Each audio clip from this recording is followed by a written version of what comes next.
Ito mga paps, yung bagong labas ng AS is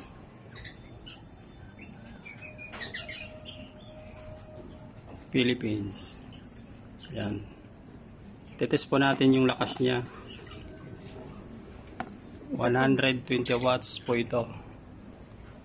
Yan po.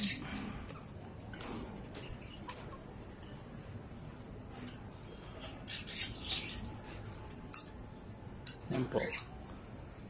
Ang high and low nito mga paps, yung ano niya, yellow, pwedeng pag high and low inyo. Then yung white din. Yan, isa pa lang po yan, pero ayan sobrang lakas na. Dito mo, ano mo dito? Dito sa wire. Negative sir, negative na wire black sir.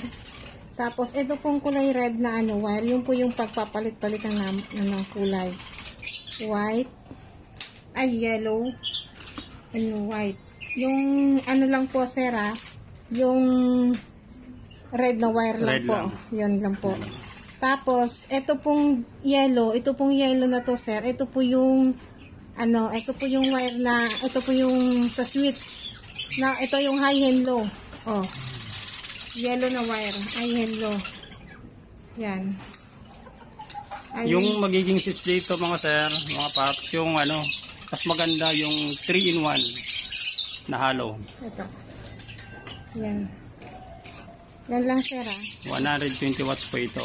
Yan AS Philippines. Yan po. AS Philippines. Ano na to?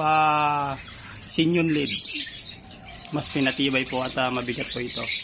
Pure pure alloy. 3 inches. 3 inches din po yung nito, yung laki. Ayan po. Ayan. Pwede ito sa sasakyan, then sa motor. The best nito, pang long ride, yan. Sige po, salamat sir, mga sir. Ayan po.